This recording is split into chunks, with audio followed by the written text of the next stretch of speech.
Fala aí, macumbeiro, fala aí, macumbeira, tudo bem com vocês? Hoje eu tô aqui mais uma vez com o Matuca e com o Heitor pra gente falar de muita macumba. Antes de tudo, eu vou pedir para vocês curtirem, se inscreverem, compartilharem esse conteúdo para o máximo de pessoas que vocês puderem, porque hoje a gente vai falar de um conteúdo que tem pouquíssimo aí pelo mundo para encontrar na internet, não nessa profundidade que a gente vai trazer aqui hoje. Bom, já de início eu vou jogar uma pergunta pro Heitor. Heitor, quem é você em essência? Fala para mim. Primeiramente, eu sou uma pessoa encantada. Se eu puder falar, eu falaria que eu sou uma sereia. Mas eu acho que para muitos não vai descer muito bem isso daí, então eu vou falar para vocês que eu sou um homem de terreiro. Eu sou filho de santo, pertenço a uma comunidade, a comunidade do Pai João de Angola, com o pai de santo David Dias. E dentro disso, eu ainda sou designer gráfico. Eu ainda sou marido, dono de casa. Bom, então eu já vou trazer a primeira pergunta de fato, porque essa é padrão, a gente pergunta para todo mundo. Por que você resolveu ir atrás dessa linha, atrás dos marinheiros? O que te motivou a ir atrás disso? Sabe, foi muito interessante isso, porque no começo do ano passado, 2020, a gente começou, o Matuca começou comigo, inclusive, na turma de sacerdócio do David. E dentro disso, as coisas estavam acontecendo. Entre 2019 e 2020, muitas coisas aconteceram. E na minha coroa, o meu guia-chefe era o caboclo. E ele falou, ó, valeu, falou, meti o pé. Quem vai assumir agora é o marinheiro. Eu falei, beleza, conheço o marinheirão, pá, o Tino, o faroleiro. Troquei meia dúzia de ideia com ele, porque é só assim que a gente fala com o marinheiro, em festa de manjar, estamos aqui, né? E aí, a hora que eu troquei essa ideia, tal, eu falei, não, mas não vai ser ele que vai assumir. Quem vai assumir vai ser outro chapa. Eu falei, mas por quê? O que acontece? Qual que é o caos? E dentro de explicações e teorias que não ficaram claras para mim. E foi justamente isso. Porque o meu marinheiro é um faroleiro. Ele tá para dar luz a assuntos, sentimentos e coisas. E a partir do momento que veio um outro marinheiro, que eu não sabia o que era, que era um pirata, o Pérola Azul, o que é, sabe? Quem é esse doido, mano? Da onde ele caiu? E aí eu fiquei pensando, pô, tá, vamos ver. Aí eu fui perguntar pro David, pô pai, você tem algum material pra me falar de marinheiro? Você tem alguma coisa? Que eu sei que tem uma apostila de teologia e tal. E ele falou, mano, o que tem é só o que tá escrito. Só o Rubens escreveu, a Lourdes, e quem fala um pouco mais é a mãe Fabiana. É isso que você vai ter de informação sobre. E eu peguei para ler. Na obra do Rubens, de um livro de 300 páginas, tem absolutamente 4 páginas que falam sobre marinheiros e sereias. As duas linhas abordadas em 4 páginas. Então, não diz nada. Não diz absolutamente nada. E aí, a hora que nesse mesmo questionamento, ele falou, se você não... Já que não tem, cria você. Aí eu fiquei com aquela cara de interrogação pra ele e falei, ué, da onde você tirou essa ideia? Pô, mãe, cria você, se não tem o que você procura, chegou a hora de alguém escrever, entendeu? E isso vai muito do perfil dele de cutucar os filhos dele, de tirar o melhor, sabe? E ele enxergou um potencial em mim que nem eu tinha visto. Ele falou, vai lá atrás. Eu falei, beleza. Topei o job e falei, vamos ver o que dá. E né, que deu certo. E aí eu comecei a pesquisar sobre isso para entender o que é marinheiro, por que marinheiro, qual que é a diferença de linha, por que era um marinheiro depois era outro, e por que o marinheiro tá errado, não tá certo, o que aconteceu e por que isso não é falado, né? Então, esse foi o principal motivo. Começou de uma inquietação que eu tive que o David olhou e falou, vai atrás. Cara, engraçado isso daí. E a hora que eu caí aqui a hora que meu barco virou, eu fiquei largado, né? Quando, quando eu conversei com o David, antes de entrar no sacerdócio, né, que infelizmente devido à quantidade de coisas que a gente tem para fazer, eu tive que acabar saindo, mas eu tenho uma admiração absurda pelo David. Eu conversando com ele, ele me contou essa história, mas eu não sabia que era você, né? Depois que eu fiquei sabendo que era o Heitor. Ele falou, cara, um filho de santo meu veio perguntar para mim e tal, isso, aquilo, e eu falei pra ele, faz você, né? Porque assim, eu vejo que o David, ele confia muito no que você tem a trazer, porque ele acredita na sua seriedade do trabalho, né? E aí, assistindo a live que você fez com o Lucas, cara, eu fiquei encantado. Falei pra Vitória, Vitória, a gente precisa conversar com o Heitor, cara, não dá. Porque assim, Heitor, eu vejo a forma na qual você está conduzindo isso de uma forma grandiosa. Você vai deixar o seu nome na história. Talvez depois de você, muitas pessoas façam, né? E que bom que vão fazer. Tomara que faça. Exato, e que bom que vão fazer. Mas você vai ser o cara que instigou as pessoas aí atrás, porque a gente a gente foca tanto nas mesmas coisas, né? E quando a gente criou o podcast, a gente teve a ideia de não vamos fazer igual, né? Eu não sei se você já assistiu o Flow Podcast, mas a gente tenta trazer mais ou menos o estilo dos caras. O Flow Podcast é o podcast mais famoso do Brasil. Os caras postam vídeo e 3 horas depois já tem mais de 500 mil views, né? E assim, É o sonho, né? a gente quis trazer alguma coisa parecida para dentro do terreiro, para dentro da Umbanda, né? Porque gravar vídeo de oferenda, não desmerecendo, né? Mas gravar vídeo de oferenda todo mundo já faz, muita gente já faz.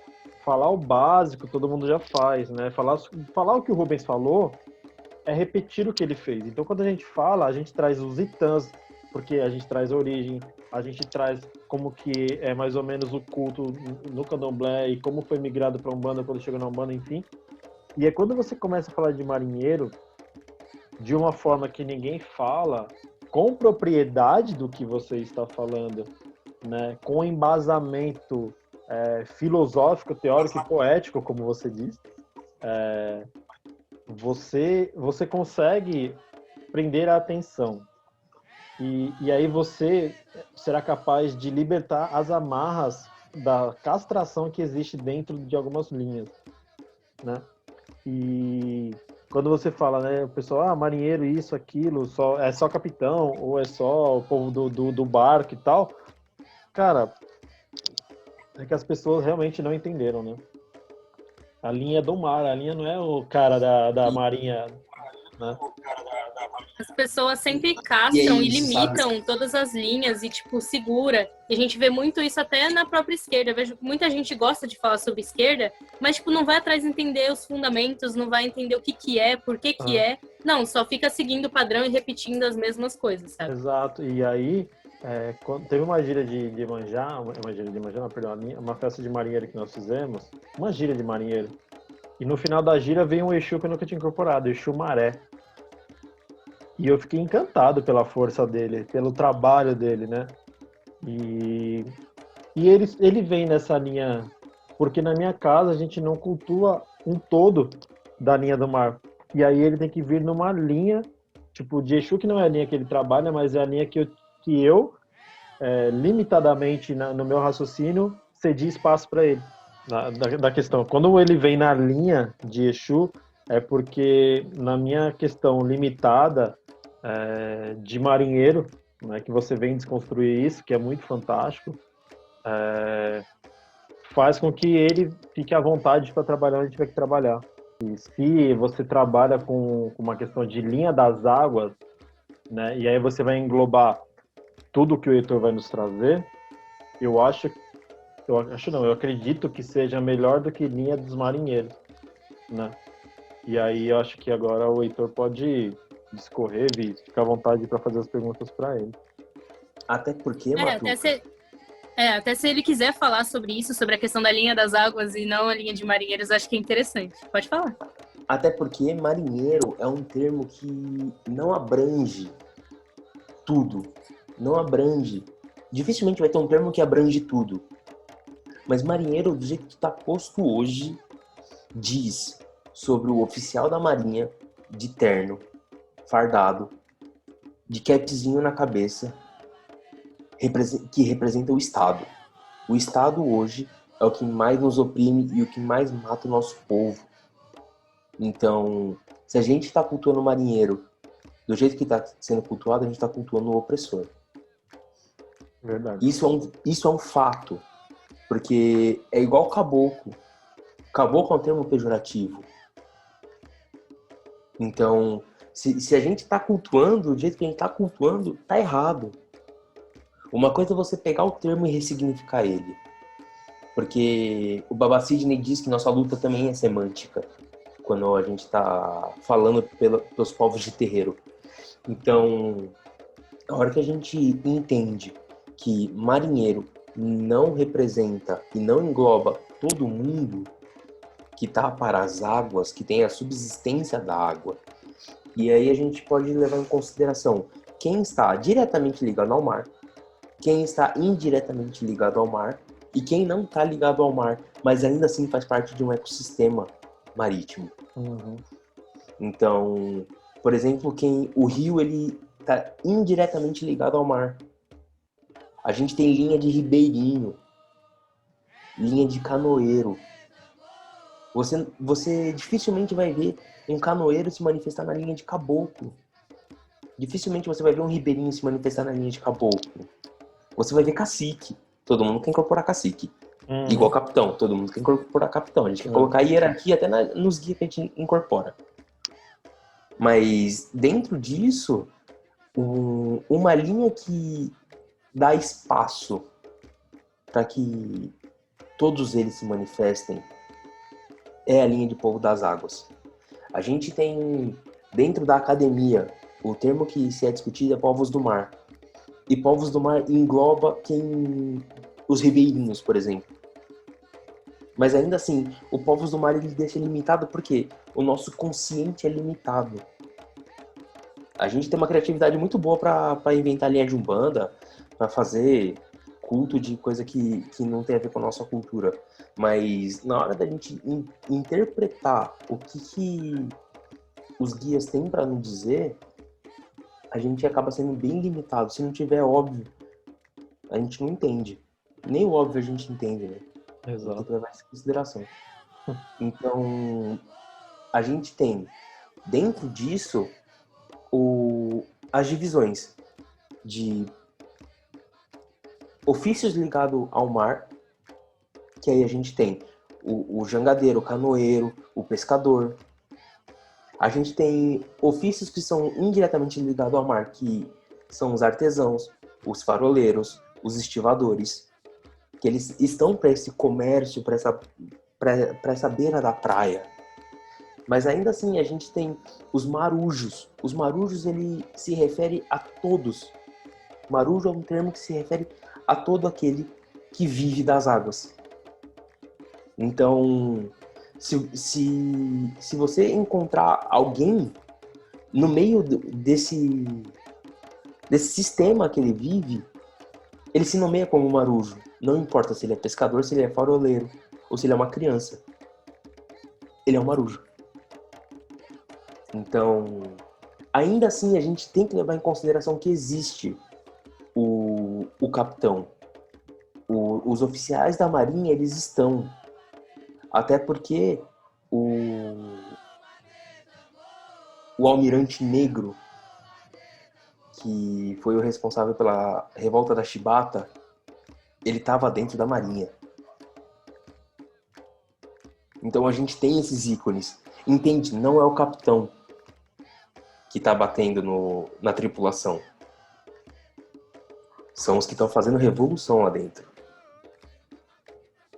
Então, a gente precisa se atentar a isso, porque dentro do ecossistema marinho, de navegação e tudo mais, não tem capitão.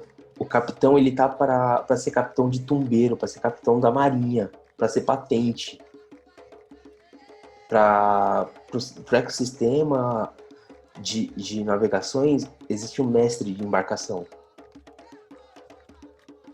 Então, de novo, quando você está baixando o capitão, quem é o capitão que está baixando? E é isso, a gente tem uma limitação para entender que existem outros guias. Existem outros guias dentro. É um rio cheio de afluente. O mar desemboca de vários rios, sabe? E a gente continua querendo baixar Capitão e Martim Pescador, que é só que as pessoas conhecem. Marinheiro, então, nunca se ouviu falar.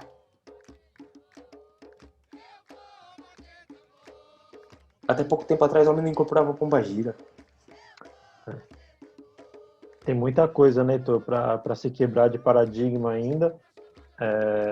Cara, eu tenho uma história com o meu marinheiro, mas de vidas passadas, assim, que eu abro depois no particular para vocês. Mas é uma história bem marcante na minha vida e a importância que o meu marinheiro, o marinheiro Pepe, tem na minha vida. Tem uma importância absurda, né? Igual eu falei para vocês antes aqui, o marinheiro foi quem anunciou que eu abriria o terreiro. Ele tem uma importância absurda na minha coroa, mas é aquilo que você falou na live que você fez com o Lucas, né? A gente geralmente só traz a linha de marinheiro nas festas de Iemanjá, né? Ou no final do ano. E a gente perde muito com a ausência dessa linha dentro do terreiro. E aí, eu não sei se eu posso fazer essa pergunta já, ou se ela está no seu script, mas eu queria aproveitar. Qual é a importância dessa linha dentro do terreiro, dela estar dentro do terreiro, dela fazer parte mais vezes do dia a dia do terreiro? O que você acha sobre isso? Cara, essa pergunta ela é importantíssima. É importantíssima porque a gente cresce. A gente cresce e essa é a nossa maior dor. Porque ensinam pra gente que sonhar é errado. Que eu não tenho que ter sonho, eu tenho que ter metas e objetivos. Então, uma sociedade altamente castradora que impõe que a gente tem que ser produtivo e útil. Então, essa mesma sociedade diz que criança é um problema, porque ela não está produzindo para a sociedade. E o idoso, a mesma coisa. Ele já produziu e agora ele não presta mais. Então, eles amassam esses dois segmentos e o meio também. E aí, o que isso tem a ver? A gente está falando de sonho. Quando a gente refere-se à água, a gente está se referindo a emoções, sentimentos. E a gente desde pequeno escuta que a gente tem que engolir o choro. Desde pequeno a gente cresce pensando que isso daqui não é pra mim. Eu não posso ter um sonho distante. Todo mundo acha que sonho não é feito para se realizar. Você cresce achando que sonho não se realiza, você só sonha. Então, a gente tem que levar em consideração que a gente não sabe se a gente tem medo de sonhar ou de realizar o sonho. Porque depois que você realizar, o que vai ser desse sonho? Deixa de ter sonho, né? Exatamente. Mas você cresceu durante a vida inteira pensando... Porque você tem os seus pais como exemplo. Os seus pais, por exemplo, eles são mal relacionados com dinheiro. Eles vivem em dívidas. E você acha que você sonhar em ter uma casa própria é um sonho muito distante. É um sonho distante para a maioria da população. Mas você conquista esse sonho, e aí, o que você faz com isso? Você não consegue sonhar em ver sua casa decorada, você não consegue sonhar em comprar um carro, você não consegue sonhar em ser pai, você não consegue sonhar em ser mãe, você não consegue sonhar em ter um cachorro, você não consegue sonhar em viajar o mundo, você não consegue sonhar em ter pequenas vitórias no dia. Putz, eu gosto muito de tomar café da manhã. E aí foi quando eu comecei a me relacionar muito mais com meus guias. Quando eu botei na cabeça que eu não tenho que sentar na frente da vela, fazer uma firmeza super elaborada e largar ali. Pô, eu acordo cedo, eu passo um cafezinho, eu faço minha tapioca, eu como ali e chamo real, assim, falo, me acompanha hoje, pelo amor de Deus, eu não tô aguentando. Pô, senta aqui, come comigo, troca uma ideia aqui no meu café da manhã, me orienta, pra que meu dia seja bom, meu. Eu não posso acordar desencantado. E se eu acordar desencantado, eu não me dou o direito de continuar, sabe? A gente tem mecanismos pra isso. E, e aí, a hora que a gente tá falando da linha de marinheiro no dia a dia de terreiro, a gente não entende de poesia. Se eu contar pra você que eu escutei a sereia cantar pra mim enquanto estava pescando, você vai falar que eu sou louco. Ah, não vou não, acredito muito, cara. Se eu falar, Eu se eu, acredito demais. se eu falar pra você que eu tava deitado na minha cama, aquele vento que veio vergando o coqueiro, tava me contando um conto de uma sereia, e eu acordei porque eu falei, caramba, eu preciso sentir isso. Acordei antes do despertador. E é lindo, porque eu comecei a trazer poesia pra minha vida e eu, por exemplo, eu trabalho com criação, com criatividade. E eu tenho uma dificuldade tremenda com sentimentos. Eu tenho uma dificuldade tremenda. E aí tem uma influência muito grande do porquê que eu tenho um marinheiro na minha coroa. Que é justamente para eu aprender a lidar com os meus sentimentos. Para eu aprender a lidar com a vida. Para eu aprender a lidar com as emoções. Com os altos e baixos da maré. Então, o mar ele fica calmo grande parte do tempo, mas ele também fica revolto. Eu preciso saber quando eu tenho que abaixar a vela do meu barco e só deixar a tempestade passar. E quando a gente pouco se conecta com uma linha dessa, a gente está deixando muito para trás. A gente está deixando de viver com simplicidade. O pescador é aquele que vive de sonho. Ele vai com o barco dele pro alto mar. Ele solta a linha dele na água e o sonho dele é voltar com o barco cheio de peixe. Caralho. Foda. Você falando aí, me veio dois pensamentos, cara. O primeiro que eu concordo muito com o que você falou, tudo, absurdamente tudo, assim, muito mesmo. É fantástico o seu amor na sua fala. Eu admiro isso, né? Eu falo para Vitória, eu estudo pessoas, comportamento das pessoas, neurociência, para ver se a pessoa realmente ela, porque cara, quando você tá no terreiro você tem que entender todo mundo. E quando eu vejo você falando, dá para ver nitidamente que você fala com amor, né? Eu falo com mão na garganta. Tem além de verdade no que você buscou, tem amor, que é o principal. Pouco, sinceramente, eu vou falar um bagulho aqui. Se você estivesse falando tudo isso pra mim de amor sem ter buscado nenhum conhecimento, teria o mesmo valor, tá ligado? Porque eu acredito que a espiritualidade traz muita coisa. E o que você estava falando do vento que envergou o coqueiro, ele trouxe uma história. Eu estou psicografando um livro do Vô Benedito, né? E por alguns motivos pessoais eu ainda não consegui finalizar, porque eu não consigo me concentrar com a energia para poder psicografar, né? E ele fala que Olorum, Deus, os orixás, falam com a gente o tempo todo, através da natureza. A gente que não consegue ouvir, né? Então quando você para numa cachoeira, aquela água correndo e batendo nas pedras, fazendo aqueles barulhos, tem um recado que você não está ouvindo. Poesia. O vento soprando dá um recado que você não está ouvindo. A chuva caindo traz um recado que você não está ouvindo. É a poesia, cara, é isso. E ouvir de outra pessoa algo que eu ouvi do meu próprio guia mostra muito que a gente está tentando Eu encontrar tinha o que ter caminho. escutado da primeira vez, né? Não, assim, que a gente, cara, tipo, é esse o caminho, tá ligado? Vai, é isso, segue esse caminho. Eu tava falando pra Vitória, no outro podcast que a gente gravou de Iemanjá, eu falei, eu não entro no mar sem o mar falar, pode entrar. Como que eu sei isso? Eu não sei. Eu fico parado olhando pra ele, sentindo energia, até a hora que ele fala, pode entrar. Se é Iemanjá, se é o mar, se é o Gumberamar, não me importa. Me importa que eu só entro no mar quando eu estou autorizado a entrar. Tem dia que eu vou pra praia, fico lá e não posso entrar e eu não entro.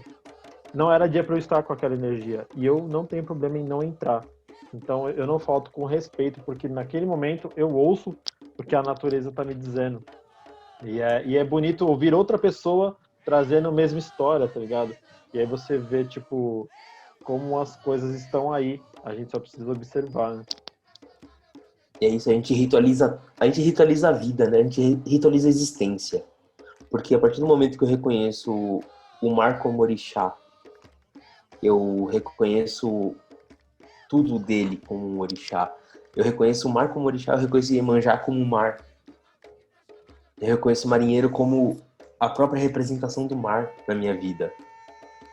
Não tem sensação mais gostosa do que eu parar na minha firmeza e pegar um buzo, pegar minha concha, botar no meu ouvido, mano, e me dar 5 minutos escutando aquele som de dentro da concha. Meu Deus do céu. Isso é terapia, né? Só que ela fala diretamente E com o coração. eu fui na praia recentemente e, assim, eu pedi permissão para entrar, entrei no mar e eu queria pegar algumas conchas para fazer um ritual relacionado à energia de Iemanjá e tudo mais. Domingo agora. E aí eu entrei e falei, mãe, se tiver como me mandar um sinal, alguma coisa para me mostrar que eu posso pegar as conchas, que eu posso tirar isso da natureza, me manda. E aí eu senti um negócio no meu pé, quando eu puxei era um cristal dentro do mar, assim, do nada. E aquilo pra mim foi uma puta representação de que eu tava no caminho certo, que eu podia fazer aquilo. Eu peguei as conchas que senti necessária e agradeci demais. E você falando essas coisas me lembrou também um sonho que eu tive recentemente. E assim, acho que foi um dos sonhos mais lindos que eu já tive. Eu tava andando pra uma praia, assim, e as cores eram sempre rosa, azul, bebê, assim, mas bem forte, sabe? Assim, bem... parecia um oásis. E aí eu lembro de entrar no mar, eu lembro que eu tava parecendo uma fada, assim. Tipo, eu tava totalmente diferente do que a gente é no dia a dia, né?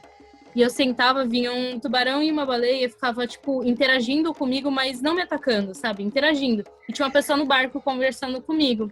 E essa pessoa falava durante horas comigo e eu curtia toda aquela paisagem, aquela beleza, e aquilo me deixou numa paz. Eu acordei tão bem, sabe, assim.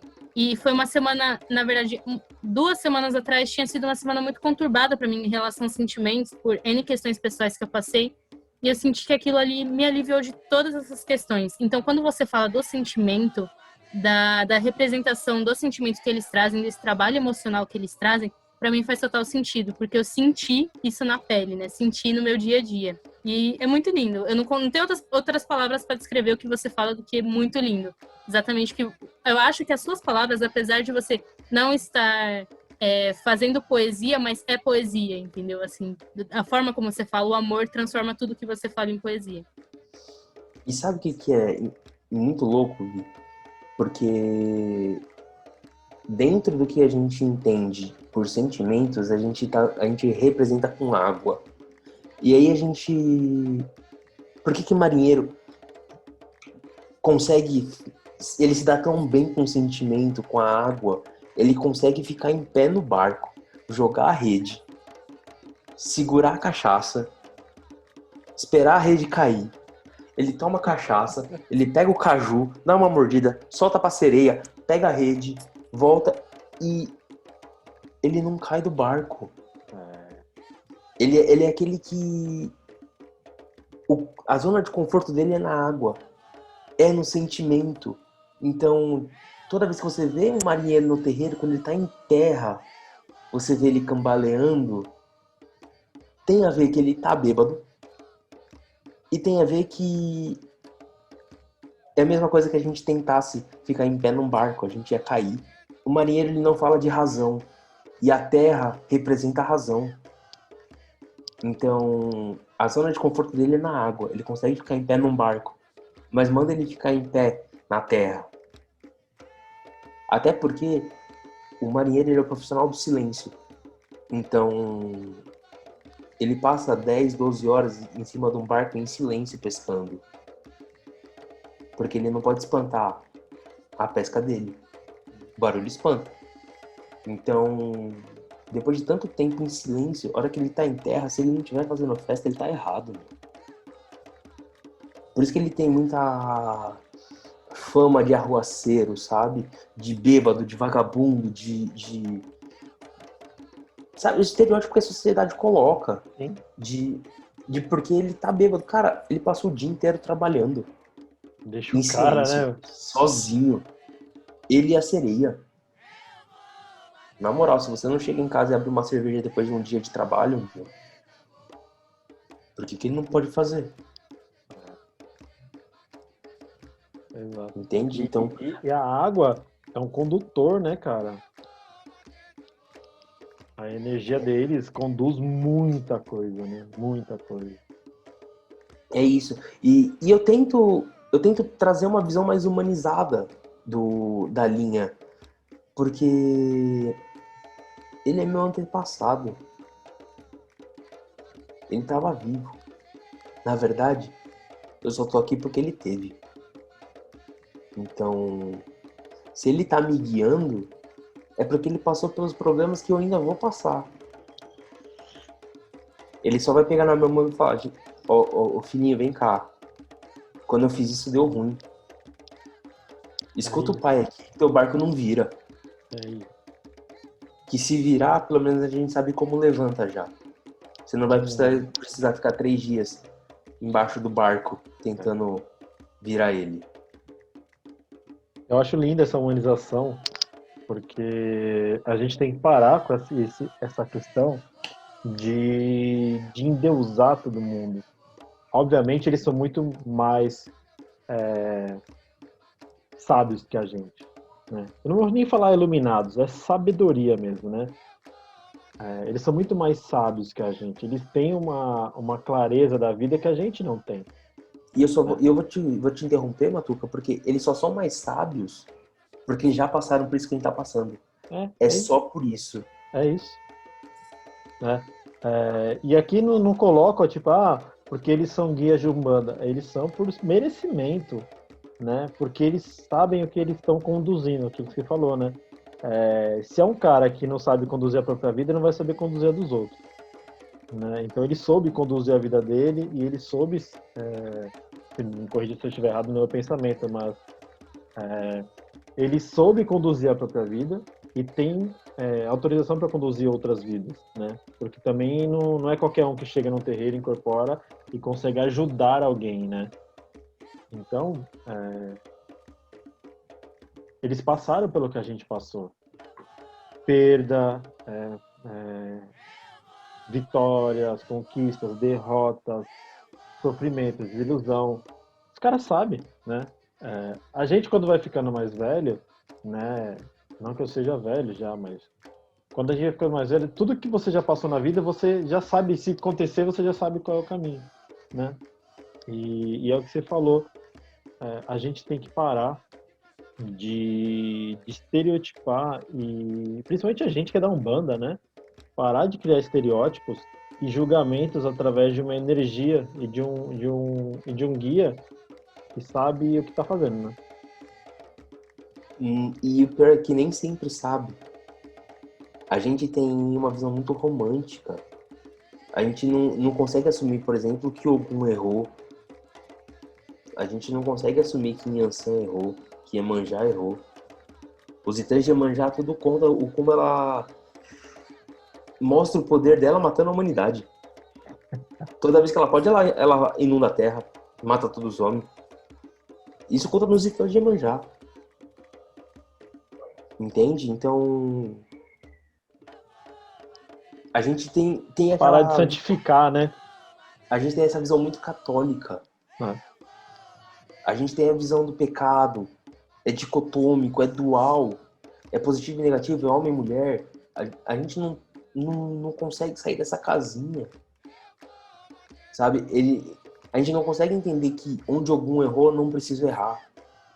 Eu posso tomar cuidado. Os titãs estão aí pra ensinar, né? Se meu marinheiro ele fez a merda que ele fez, ele vai me falar que ele errou. E ele errou porque ele tomou a decisão errada. E ele só tá onde ele tá porque ele sabe disso. E tá tudo bem, né? Exato. Ele tá E- pra me falar, eu errei aqui. Se você quiser continuar, saiba, eu errei. E a gente não tem que julgar a atitude dele. Pô, sei lá.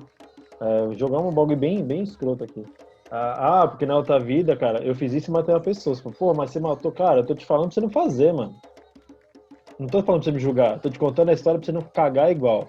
Não é você ficar julgando o que eu fiz, né? É isso, Pelo menos foi isso que eu entendi que você quis dizer, né? Tipo, cara, eu fiz essas merdas, não faz igual, por favor. é isso. É que nem o Zé Pilintra que tá. É o último poste aceso antes da merda irreversível. Ele vai falar, ó, daqui pra frente é só pra trás. Você quer seguir? Se você não quiser seguir, a gente vem aqui, ó, a gente remenda tudo isso daqui, bola pra frente e a gente toca o jogo. A gente arca com as responsabilidades, as escolhas que a gente fez, mas você não tá sozinho. Tá. Zé Pilintra, ele fala sobre isso. Marinheiro fala sobre isso em um outro contexto. Quando foi a última vez que você sonhou? Quando foi a última vez que você escutou que você não tinha que sonhar, que você tinha que realizar coisas, tinha que ter metas e objetivos, que sonho era perda de tempo? Aliás, a gente vive com isso, né? Na verdade, uma palavra que assola a sociedade, né? Você precisa ser alguém na vida. Como se você não fosse alguém só porque você não tem dinheiro, você não é rico, né? Eu acho que é isso também, né? Que eles trabalham. Você é E alguém, né? você é alguém. Você é alguém mesmo estando sendo colocado à margem, Tá? entende? Né? O marinheiro, ele tem uma vida simples, mas por opção, porque eles têm uma cultura de subsistência. É que hoje o capitalismo obriga com que as pessoas produzam e tenham dinheiro e sejam uma massa. E de todo jeito, porque se eles quiserem estar vivos, eles precisam garantir dinheiro. É um Uhum. fato para eles. Os barcos custam manutenção, as pessoas ficam doentes, medicamentos e sabe, Tá. tem tudo isso. Mas ainda assim existem comunidades no Brasil litorâneas que não têm energia elétrica, Uhum. que não existem postos de saúde. E assim, eu vou pegar o meu eu como exemplo. Eu trabalho de segunda a sexta, né, das 7 às 8, exemplo, né? Tenho plano de saúde, convênio odontológico, caralho. Mas quem dorme em paz à noite, Ele né? Talvez não no momento de doença, eu tenha mais privilégios, mas com certeza no momento de colocar os dois em saúde, com certeza as pessoas que estão, igual você falou, pescando e morando e vivendo daquilo que eles amam fazer, com certeza dormem mais tranquilidade, né? E aí, uma outra pergunta, Heitor, nessas suas buscas que você fez, né? Você já explicou, né, que vários aspectos, várias vertentes, vários tipos de possibilidades dentro. manifestações, né? Isso, vários tipos de manifestabilidade. Vários tipos de manifestações dentro de uma mesma linha. Com qual que você se identificou mais? Qual que retrata mais o que você realmente, quando começou a fazer a pesquisa, o que mais te pegou, assim? Eu vou te falar que foram todos. Eu vou ser bem imparcial nessa, mas não por conta disso. Até porque eu tenho um relacionamento com o faroleiro. E eu consegui entender qual que é o ponto de atuação dele. E aí eu consegui entender por que foi o Pérola Azul, que é o meu pirata. que assumiu minha coroa e não foi ele. Porque o questionamento começou com tudo isso do fato, tá, eu não sou marinheiro, eu sou um faroleiro. É pra eu vir ou não é? Eu falei, não, como assim? É pra vir, para de ser louco. Desce aí, mano. Sai daí do farol. Aí ele falou, não, o que eu tô querendo te dizer é, isso não fala sobre quem eu sou. Eu falei, como assim não fala? Ele falou, eu não tô na água. Eu tô pra dar luz. Pra aqueles que estão. Mas eu não tô. E aí, e foi esse foco de luz que ele jogou na minha vida. Depois daí, o barco virou, meu. Que aí eu fui entender. Pô, Pérola Azul, um pirata. Mano, pouco se tem de informação sobre marinheiro, que quem dirá de pirata. A gente incorpora o que a gente incorpora quando a gente está incorporando é o que a gente conhece. Sim.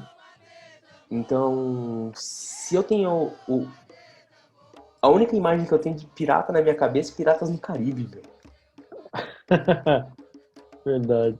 O Exu vou Maré que incorporar eu falei, o Exu Maré que eu comentei, ele é um pirata. É um pirataço, mano. Lindo, lindo, lindo de ver. Nossa, o dia que ele veio a primeira vez, eu olhei assim e falei, quem que é você, mano? Aí, a hora que eu incorporei, cara, eu não sei explicar, Heitor, não sei explicar. Não é uma energia de Exu e não é uma energia de marinheiro. Não É uma é. energia totalmente diferente, cara.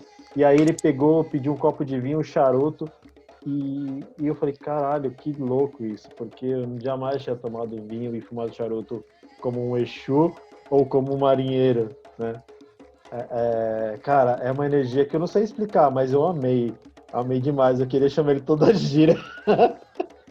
Eu sou tendencioso, porque se deixar eu não desincorporo. Na verdade, eu não desincorporei desde a última vez que eu tive com o Pérola. Então, é muito isso, porque a gente tem um inconsciente que construíram na gente sobre quem é o pirata. E a hora que a gente para pra entender a história, que pirata é aquele que conseguiu fugir. É aquele que, durante o período escravagista, conseguiu uma condição de fugir e se rebelar contra o governo e o sistema. E a forma que ele fez isso é... Ele sabia toda vez que os colonizadores iam chegar. Toda vez que a Inglaterra estava vindo para o Brasil, toda vez que o Portugal estava vindo para o Brasil, que a Holanda estava vindo para o Brasil, eles sabiam que o barco vinha vazio e voltava cheio. Então, aqueles que conseguiam fugir pelo litoral do Nordeste, e aí a gente tem Pernambuco como a capital da liberdade por conta disso, porque a jangada ela proporciona uma automobilidade em alto mar. Então, permite com que você já tá longe. O cara não vai conseguir te alcançar depois que você passar da arrebentação do mar. Então, acontecia muitas fugas. E como o Mar do Nordeste é muito propenso para pesca, por mais que demorasse, os escravizados eles conseguiam comprar sua própria liberdade. Em contrapartida, eles tinham um sistema que eles ajudavam os escravizados a fugir, para dar uma condição digna de existência para eles. E aí, quando a gente fala de pirata, ele é aquele que é perito em emboscada. Aquele que só trabalha no escuro. Por que pirata usa tapa-olho? Não é enfeite. O pirata usa tapa-olho para poder enxergar, para sempre ter um olho acostumado com a visão no escuro. Então é aquele que está diretamente olhando para aquilo que a gente está escondendo o tempo inteiro.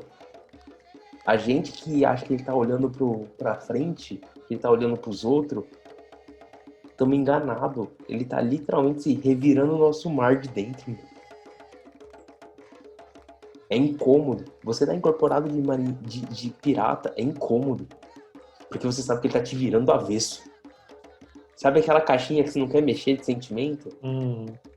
Ele simplesmente vai jogar pra cima. Fala, olha isso daqui. Para de fugir. Cara, e você acha que isso engloba... Depois eu vou falar pra você fazer uma pergunta que parece que só... eu quero falar demais, é que eu fico bem Fica empolgado. tranquilo aí, tô de boa. Cara, eu fiquei pensando, né? Você falando dessas coisas de jangadeira, canoeira e tal. Tinha um povo, eu gosto muito da história nórdica, né? Os vikings eram muito bons agricultores, pescadores, eles viviam no alto mar, né? Eu sei que não, a conexão talvez nem exista, mas é que eu lembrei dessas histórias deles, como eles enfrentavam o mar para buscar alguma terra, algum convívio com um mundo que eles não conseguiam ter mais, né? E, e eram barcos pequenos, eles tinham uma estrutura diferenciada e tal. E você acha que existe alguma relação ou você acha que são coisas mais recentes, assim, as linhas? Eu, eu posso falar que os vikings eles influenciaram a cultura de navegação. O homem navega desde que ele se entende por ser humano. Uhum. Desde o do começo dos tempos, a navegação ela é considerada desde o do momento que ele usa um tronco para atravessar um rio. Isso já é considerado a navegação. Então, a gente não tem uma data que se começa, mas a gente tem, por histórias e marcos históricos que falam, por exemplo, dos povos vikings como cultura de navegação.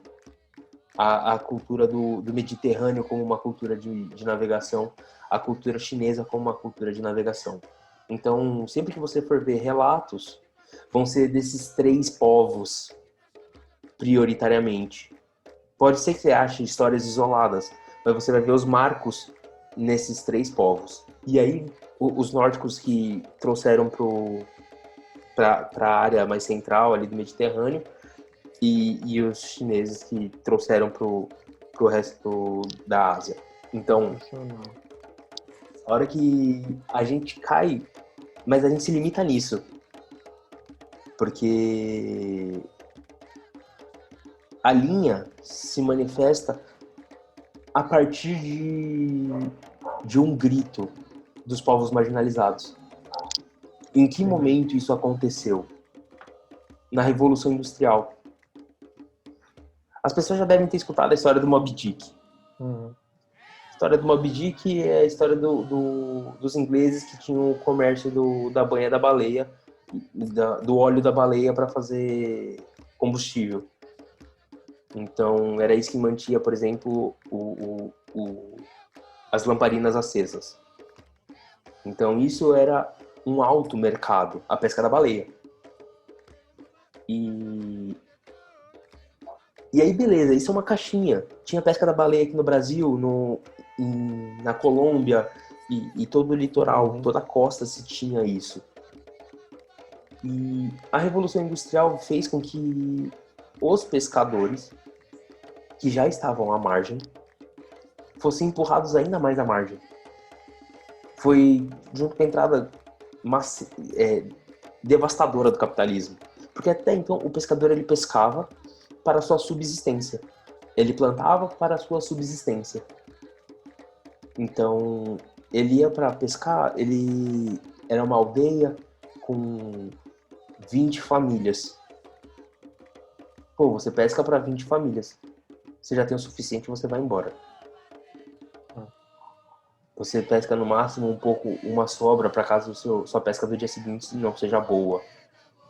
Você pega no máximo para você trocar com a tribo vizinha, porque os povos vizinhos, eles plantavam mandioca, você plantava milho, por exemplo. Sabe? Dentro dessa cultura, não voltada para ganho. Não tinha uma visão mercantil. Então, a partir do momento que a Revolução Industrial causa essa fissura, a gente já tem isso. E aí, essa é a última fissura, né? Que é onde a gente consegue trazer o relato das manifestações dessas linhas como guias de Umbanda. Porque eles já se manifestavam nas macumbas como pescadores. Eles não tinham linhas. Eles só se manifestavam. E tava suave.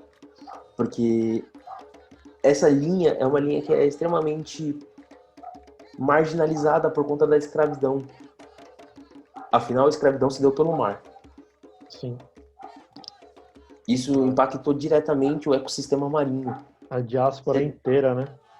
cerca de 14 corpos jogados no mar por dia. 20% dos traficados não chegaram. Estamos falando de 15 milhões. Ah, Entende? 10 chegaram. Dos 12, 15 chegaram. Ou, dos 12, 10 chegaram. Sabe? É um número absurdo. E aí, quando o colonizador coloca a mistura, a miscigenação dos povos indígenas com os povos escravizados, a gente tem o que eles chamam de caiçara e jangadeiro. Depende da região do litoral que você tá. Então, a gente tem o Brasil com uma pesca característica indígena, que é a pesca através de canoas e jangadas. E isso os primeiros exploradores portugueses narram nos seus livros, nos seus contos. E a hora que isso acontece, por exemplo, com a chegada dos escravizados, você tem a saída do indígena como ponto de exploração, porque logo na sequência vem um decreto da coroa portuguesa proibindo a exploração do povo indígena. Mas ainda assim, havia exploração do povo negro. Então, eles que tinham um porte físico totalmente diferente e que já estavam acostumados a pescar no litoral da costa da África, eles só simplesmente foram colocados para fazer esse tipo de trabalho. Então, é um trabalho que é visto como um trabalho braçal, desprovido de inteligência. E pelo contrário, cara, o cara sabe de todas as correntes do mar, corrente de vento. Isso que eu ia falar. Eu não O cara faço sabe a onde menor ele ideia. pesca. Eu não faço a menor ideia de como que eu quero. Não sei nem passar uma rede de madrugada na beira da praia. Não sei nem como é que faz isso. Sabe? Então, a partir do momento que a gente tem isso como um trabalho que era colocado como um trabalho de preto, a gente já tem a marginalização dessa linha, desse povo, dessa cultura. Isso é muito... É muito, sabe? E a mesma coisa acontece, por exemplo, com o decreto da Marinha em 1855, que diz que para você pescar, você tem que se alistar na Marinha. Para você estar no mar, você tem que se alistar na Marinha. Porque eles vão saber onde você mora, quantos são na sua família, quantos anos você tem, esposa, filho, e nananã. Eles precisam controlar a tua vida. E aí eles obrigam você a se alistar. Só que nesse decreto de obrigação de alistamento, exclui com a seguinte frase: crianças e mulheres não prestam para estar na água. E é por isso que a gente não ouve história de marinheira. E que eu ia chegar. E as marinheiras, as sereias, eu quero muito entender sobre isso. E se liga, porque só nos anos 60 saiu uma lei que permitia com que as mulheres pudessem se alistar na marinha. Ou seja, vai fazer 41 anos. A idade matuca aí. Quase isso. Tô velho. E aí, a hora que a gente para pra prestar atenção nisso, a gente fala, a gente não tá pronto pra esse tipo de diálogo, porque a gente não conseguiu enxergar elas antes, porque elas sempre tiveram. Não é porque a gente não tá vendo que elas não estavam. Então, tem histórias que contam. Meus guias me contam histórias, porque eu gosto de história. E eles me contaram uma história sobre famílias de pesca. E nem todas as famílias eram compostas por homens. Toda família tinha um segredo de um local de pesca. E o nome desse local de pesca era marcado por uma pedra marcada. Esse era o nome do que marcava esse local. Então eles tinham há não sei quanto tempo no rio você ia ver 7 montanhas seguidas. E ao norte, se você olhasse ao leste, você ia ver 3 pedras. Na terceira pedra que tivesse uma mancha amarela, você sabia que ele era o seu ponto de pesca. Basicamente é isso que marca qual que é o ponto de pesca deles. Isso é passado de geração para geração. Tem família que morre por seu segredo. E tem família que passa, que abre ou descobrem sei lá. Isso é um segredo que é passado de pai para filho pelas culturas de pesca. Só que nem toda família é composta por filho. Tem homens. E essa cultura machista que amassa e oprime as mulheres desde sempre, a cultura do colonizador se passou para esse tipo de feito, né? Então, a hora que a gente percebe que elas sempre tiveram, e aí tem um estigma que mulher traz azar para pesca, porque a sereia não gosta de concorrência. Só pra mulher não poder fazer, né? Só pra mulher não fazer. Então, eu já vou chegar na sereia, então eu não vou contar agora. A Vitória aqui quase chorou agora. Eu tô aqui, ó, me coçando, quero saber. E aí, acontecia muito das mulheres irem pescar, escondidas ou não. Só que toda vez que elas iam pescar de dia, sempre tinha algum homem para sabotar elas. Então, como era um segredo de família, elas não podiam se deixar descobrir onde era o ponto de pesca delas. Então, acabava delas perdendo o dia inteiro, enrolando as pessoas, indo em alto mar, e depois voltava, passava horas, dias, sabe? E aí, só que uma família que depende da subsistência, você não pode ficar mais de um dia sem pescar, meu. Você não pode ficar 2 dias, 3 dias sem pescar, quando você vive disso. Então,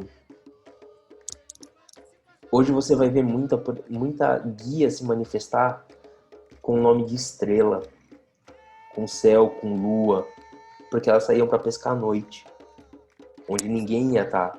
Pô, você ficou pescando o dia inteiro, viu? Se você sair da sua casa para me seguir para uma pescaria durante a noite inteira, na moral, você tá disposto a acabar com a tua vida.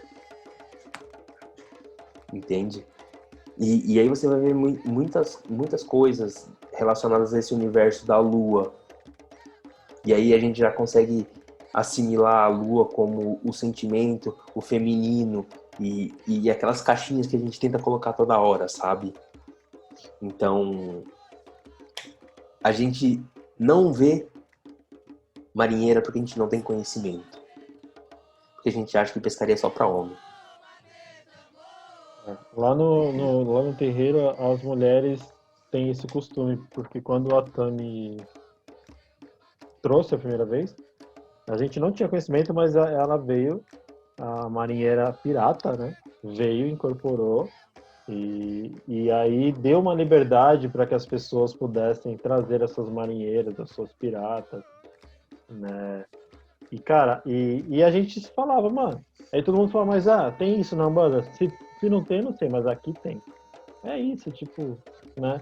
E você falando agora, poetizando isso tudo, deixando de uma forma muito mais tranquila de se falar e de se ouvir, eu continuo falando, cara, nunca pare. Nunca pare. Não pretendo.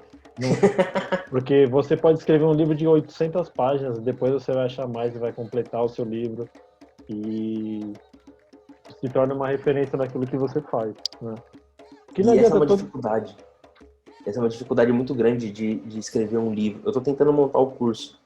Eu estou terminando de montar o curso para o Ruanda EAD sobre o povo das águas. E é uma dificuldade tão grande concluir, você fazer uma linha de raciocínio com começo, meio e fim, porque todo livro que você lê, ele te abre outros 1000 livros, outras 1000 possibilidades. É igual você tentar contar o peixe na beira da praia que você tá pescando. Você vai puxar a rede, sempre aparece mais um. Eu tô tentando escrever um livro de Xangô. Tudo que eu puder, né? Que a minha limitação conseguir. Não é fácil, cara. Não é nada fácil. Porque tem duas questões, né? Fontes seguras, né? Porque é um livro de pesquisa mesmo, tipo um TCC que eu quero fazer, da origem de tudo e até hoje. Obviamente não passando pelos rituais de outras religiões que eu não sou sacerdote. Posso falar da Umbanda como sacerdote, mas Xangô veio da África, então tem que buscar conhecimentos de lá, isso é fato, né? E aí você começa a fazer pesquisas, chega uma hora você fala, meu, parei, empaquei aqui. Não é fácil, né? É isso. Quando as pessoas veem um livro pronto, elas querem criticar, elas querem falar que faltou isso, faltou aquilo. Ah, mas o Heitor, isso aqui ele inventou. Ah, mas isso não existe, isso é coisa... Sabe, sempre vai ter alguém para colocar uma encheção de saco no meio. Mas E fazer eu acho ninguém que quer, né? eu acho que esse nem é o problema, porque, por exemplo, de marinheiro não tem. É, não tem. Se eu escrever 5 páginas, se eu Já é mais fizer que o um Rubens. artigo, se eu fizer um artigo, eu já vou ter mais informação. É, Tudo bem que eu não sou uma fonte confiável, porque eu não escrevi vários livros. Mas, ainda assim, a ciência, ela tá para questionar o fato ou não.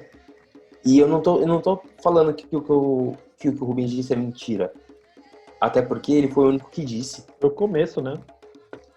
Ele foi o único que disse. É, então, uma coisa que o Rubens sempre disse, nunca foi para parar nele, né?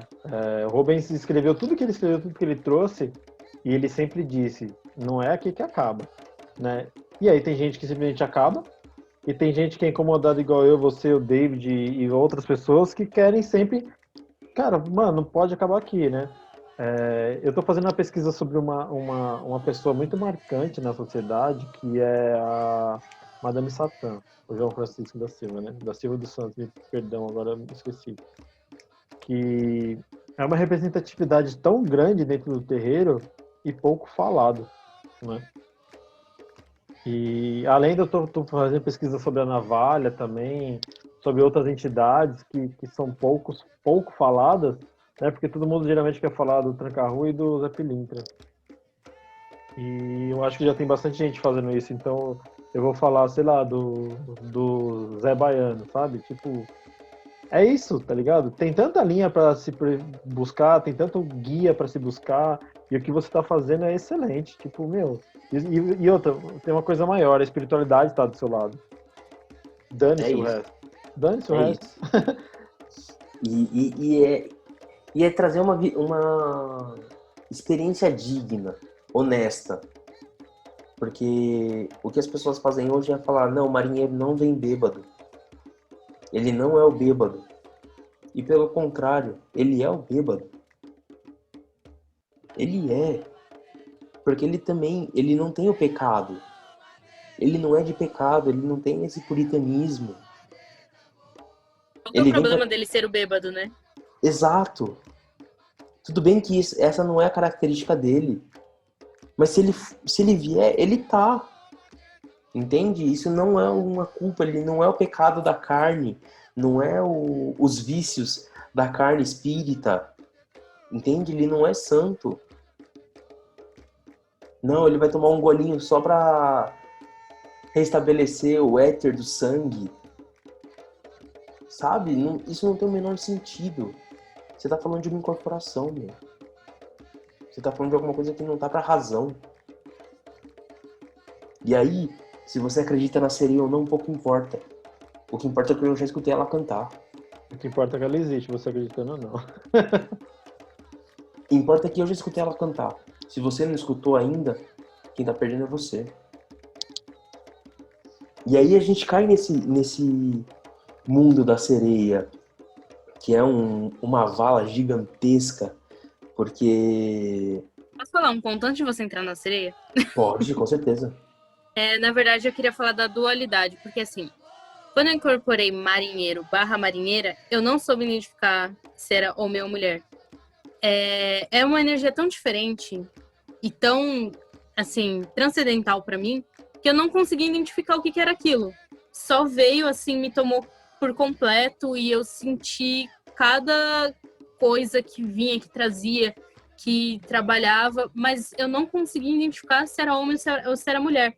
E para mim ficou muito na minha cabeça que aquilo pouco importava naquele momento. Que era mais importante eu sentir as sensações e ter a presença daquela energia na minha vida do que saber se é homem, se é mulher, encaixar em algum lugar de tipo, é homem, é mulher, tem esse estereótipo, tem o outro. Então, assim, eu acho que, inclusive, na minha experiência, Marinheiros traz essa questão de tipo, sinta o que é para ser sentido, sinta a maré aqui, sinta o que a gente está tentando te trazer.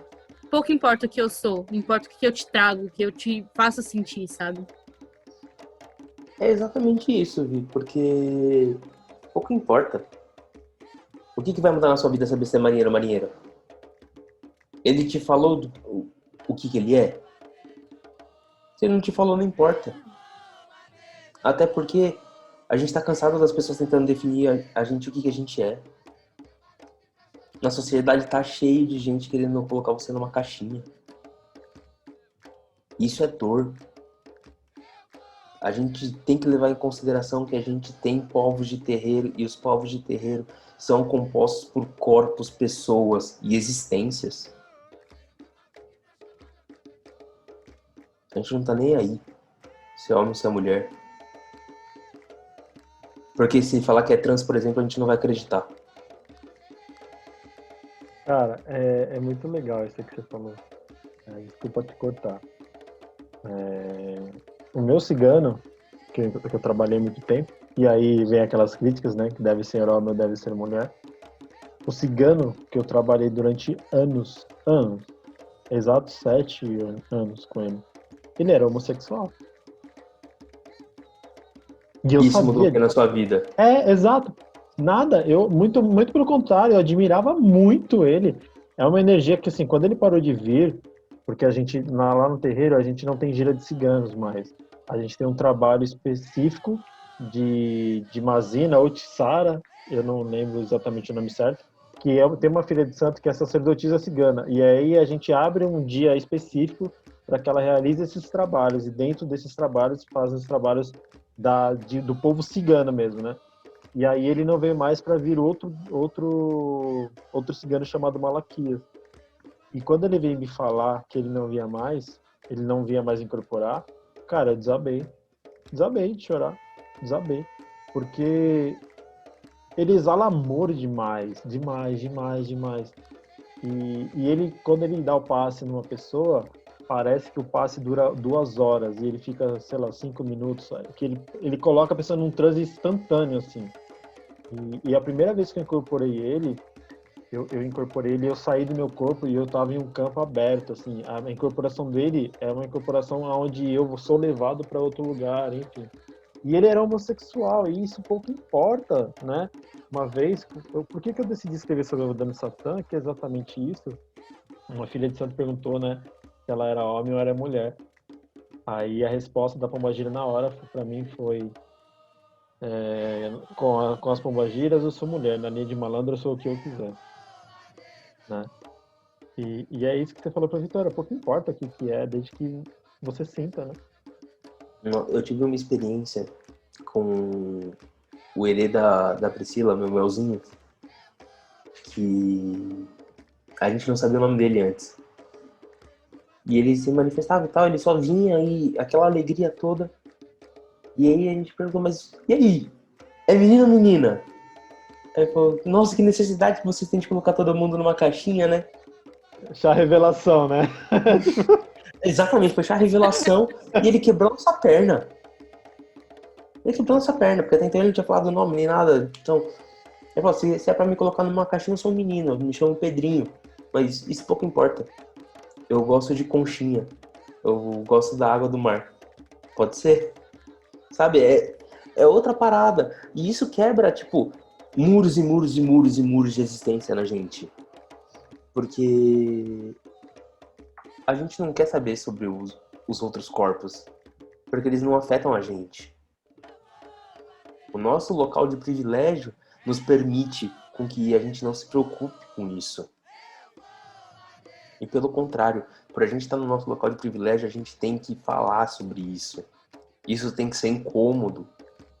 Isso tem que ser latente. Tem que ser potência na nossa fala. Dá a nossa voz pra isso, né? Exato. Chega de oprimir. A gente já faz isso direto. Vamos tentar proporcionar o mínimo de condição digna de existência, sabe, dentro dos terreiros. A gente não sabe se portar. A gente fala que é terreiro inclusivo, que é isso, que é aquilo, mas a nossa roda de amizade é sempre a mesma, o mesmo padrãozinho. Os nossos convívios dentro do terreiro são os mesmos. Os nossos guias são hierarquizados. Nossos guias são hierarquizados, cara. Imagina só ter um guia que não tem um gênero definido. A comunidade não tá pronta para discutir isso. Não, longe. Muito longe. Mas fica aqui, ó. Longe. Lançamos no universo. Jogou. E, cara, eu acho muito foda isso, porque é exatamente isso, né? Não estamos. E eu me coloco entre essas pessoas, porque eu tô dentro do contexto social e estou passando por várias desconstruções na minha vida, né? E tô totalmente aberto para ouvir as desconstruções das pessoas que têm o que falar, né? Porque, assim, também tem muita gente que quer falar e não sabe o que tá falando, né? Então tem que ter também as pessoas sabendo o que elas estão fazendo, né? Mas é isso, cara. Uma coisa que mudou no nosso terreiro com o vô Benedito, ele desconstruiu, tipo, não tem tipo, hoje é linha de preto velho, hoje é linha de marinheiro. Não, cara, hoje vem quem tiver que vir. O seu guia que tiver que vir é o que vem. Porque às vezes, cara, por exemplo, você tem uma conexão mega com o marinheiro, aí você tá aqui na semana de Iemanjá, todo conectado com o marinheiro, aí chega na gíria e fala, hoje é gíria de caboclo, tá? Porra, eu quebrei toda a sua conexão, todo o seu preparo pra tudo, e aí, tipo, você vai incorporar algo que você não tá conectado, a sua conexão inteira da semana foi bosta, né? Então, parar de definir o que os outros têm que fazer, né? A gente tem que parar de definir para os outros onde que eles são bem-vindos. Né? Exato. E assim, Heitor, se você incorporar um guia, ele não precisa falar que ele é marinheiro, que ele é... Cara, ele tá fazendo bem ali, a gente tem que parar, né? Porque assim, aí é o que você falou no começo, povo das águas, ou povo do mar, né? E aí o faroleiro não pode entrar nisso? Né? Onde se viu. É isso, né? Tipo... Sabe, o projeto todo é tentar trazer uma possibilidade digna de manifestações no terreiro, sabe? Para que as pessoas parem de cultuar o opressor, para que as pessoas entendam e realoquem as suas impressões e conhecimentos dentro de um consciente que elas ainda não têm, sabe? É muito fácil eu falar para você que marinheiro é XYZ, sabe? Eu nunca vi um marinheiro chegar no terreiro e ir pro canto do terreiro e sentar encostado na parede. Eu sempre vi todo mundo incorporando o marinheiro da mesma forma. Batendo continência. Sério? Eu nunca vi isso, cara. Eles baixam batendo continência e cambaleando como se estivessem bêbados mesmo. Mas porque as pessoas acham que eles... Porque as pessoas acham que é aquele bêbado que vive louco. Uhum. E não porque ele tá dentro de um outro contexto, sabe? Exato. Cara, e quando que sai o seu Agora? livro? O livro ele vai demorar um pouquinho mais. Mas o curso ele já tá estruturado. Ele sai em breve, inclusive. Legal. A Eu Vita... só tô... Eu falei, Vi. Não, vou falar. Agora você pode falar das sereias. Agora eu não quero. Agora, obrigado. Quem ouviu até aqui, brincadeira. A sereia, ela tem um ponto que ela fala sobre magia na vida do pescador. Por quê? A gente ritualiza a vida. Os povos das águas, eles cultuam o orixá, porque eles vieram da África também. Mas eles cultuam as forças que regem a vida deles. Eles cultuam a lua, eles cultuam o sol, o arco-íris, o mar e a tempestade.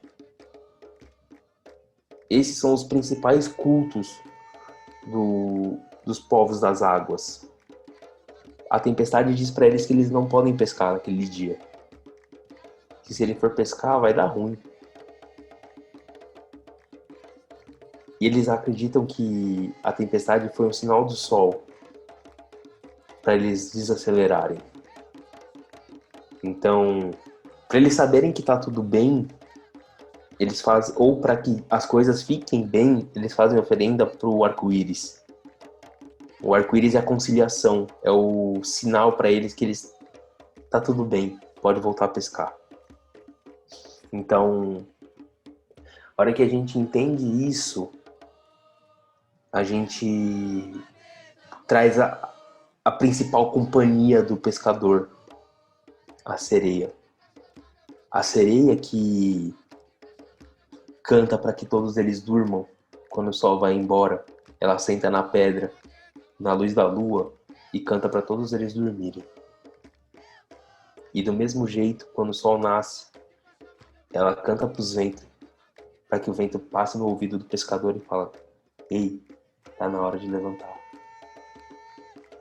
Então, quando a gente traz isso para esse contexto, o pescador ele levanta, ele pega as suas coisas, ele prepara a sua sacola de suprimento para o dia, a sua cabaça de água doce para não ficar desidratado em alto mar. Ele separa a sua cabaça de farinha, de rapadura. Ele pega a sua garrafa de aguardente, ele pega seu saquinho de fruta, ele pega o caju, a carambola, pega o barquinho e ó, pra alto mar. Ele passa 1 hora remando até a sua pedra marcada. E a hora que ele vê a sereia, ele para. A hora que ele entende que ali é o lugar que ele tem que parar para pescar, ele prepara as suas coisas. Ele joga sua rede no mar, joga sua linha. Ele pega seu topo, pega sua faca.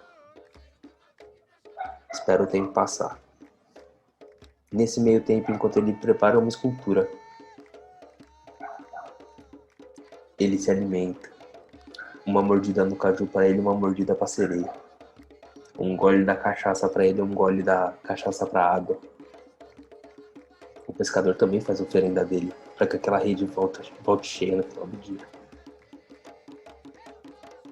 Então, nos momentos que o pescador não volta para a terra, a gente costuma dizer que ele se encantou no canto da sereia. Depois de 10, 12 horas que ele está em alto mar sozinho, ele e a sereia, é difícil não querer voltar para a terra, né? Então, o nosso maior problema é que a gente não sabe respirar embaixo d'água. Senão a gente ia estar vivo. A sereia, ela do mesmo jeito que ela traz vida, ela mata. Quantas foram as vezes que os barcos que a sereia afundou? Quantos tombeiros a sereia não levou para o fundo do mar? Então, a sereia é a maior companhia do pescador. É o maior amor da vida do pescador. É a sereia. É o barco. É o mar. É a construção de tudo. Porque sem isso ele não seria completo. A sereia é o que dá a existência pro povo do mar. Sair de casa e ainda acreditar no sonho de voltar com a rede cheia.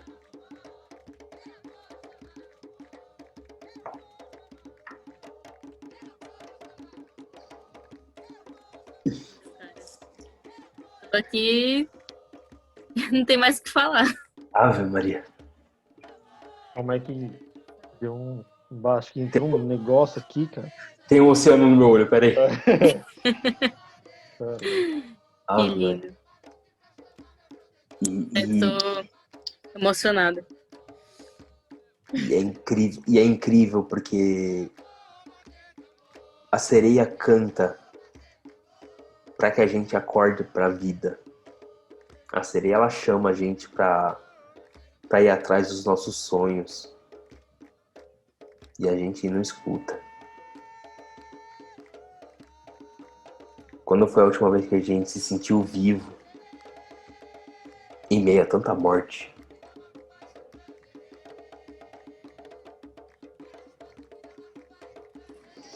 Valeu, falou. Obrigado.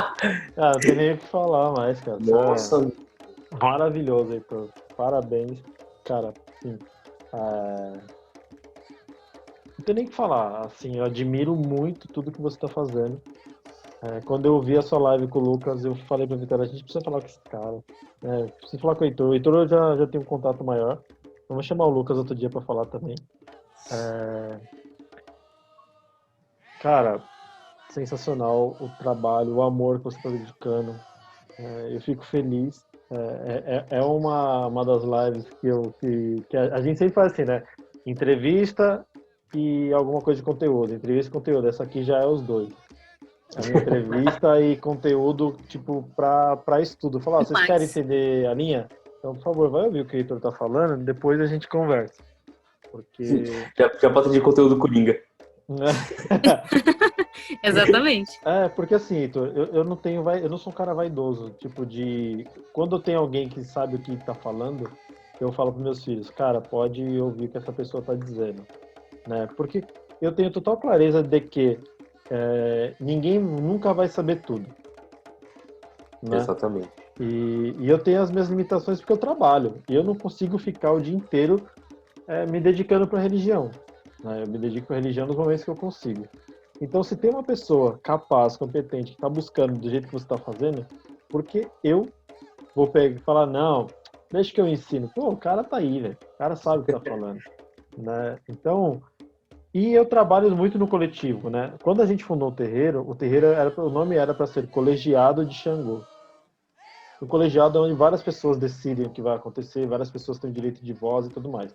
Só que, infelizmente, a federação não permitiu, porque eles entendem que colegiado é esse nome de colégio e você não pode fundar um colégio, a não ser que você pague mais caro.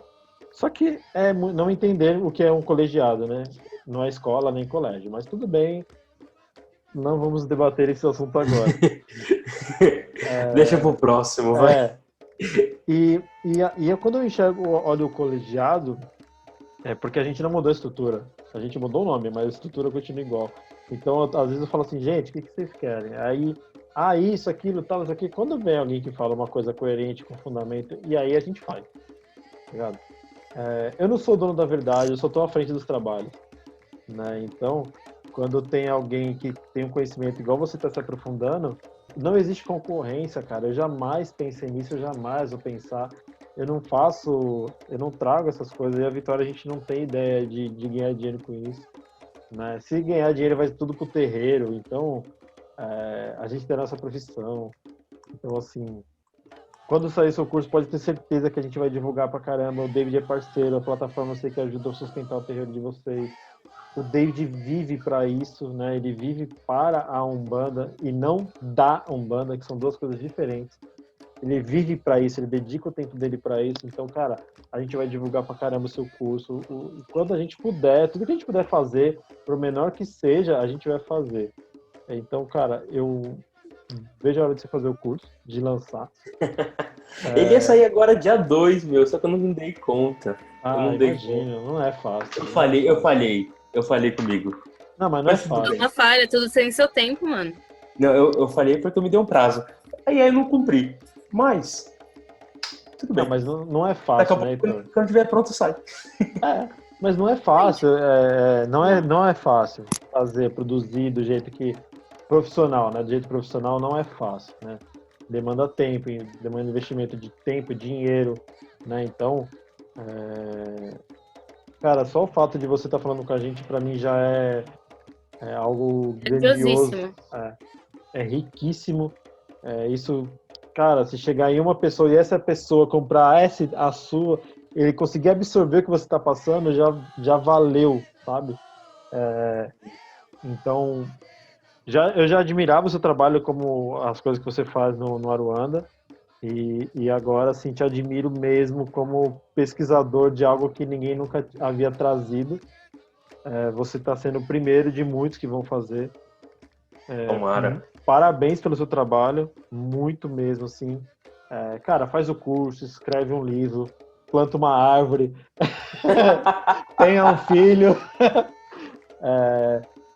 Cara, e sucesso mesmo, assim, cara. Eu fiquei muito feliz. Compartilhei com a galera a sua live. E se deixar, eu vou ficar te elogiando aqui a noite inteira, então. Pode jogar confete, eu gosto. Biscoitinho. Joga um biscoito. E assim que acabar essa pandemia, gostaria mesmo que você fosse lá no terreiro falar com as pessoas, a gente fazer uma gira e você tá lá presente falando. Rapaz, eu vou afogar teu terreiro lá, meu. Isso aí, mano. É assim que nós gostamos. E é incrível fazer parte disso daqui, Matuca. Eu vejo como vocês têm construído isso e é muito importante um espaço a mais pra gente falar sobre as nossas coisas. A gente fala sobre uma identidade, a gente fala sobre nossa cultura. Eu falo sobre o que eu sou. Eu sou marinheiro. Eu sou um encantado. Eu sou uma sereia. Eu falei isso lá no começo. Talvez agora faça sentido eu falar que eu sou uma sereia. Muito obrigado pela oportunidade. Muito obrigada. Eu que agradeço de verdade a oportunidade de falar com você e de trazer todo esse conteúdo pra gente. Eu acho que, não desmerecendo qualquer outro episódio que a gente fez, mas esse foi um dos episódios mais completos, assim, ao meu ver. Curti demais. E eu tô apaixonada pela sua paixão por isso. Eu espero um dia conseguir chegar, assim, ao nível de ter uma paixão, de conseguir desenvolver uma coisa. Eu tenho o Fala aí Macumbeira, que a gente desenvolve muito aqui, mas eu vejo a sua empolgação e o seu merecimento em torno disso, de ter acesso a esses conteúdos. Eu fico encantada, de verdade. Parabéns pelo seu trabalho. Muito obrigado, Matuca, por ter aceitado mais uma vez de vir fazer aqui o podcast comigo. Isso é gratificante demais, ainda mais para mim que sou extremamente jovem na religião e tá tendo acesso a todo esse tipo de conteúdo é muito gratificante. Agradecer também a todo mundo que ouviu até aqui, pedir mais uma vez para todo mundo se inscrever, compartilhar, porque esse conteúdo é riquíssimo, tipo, a gente não vê isso em outro lugar.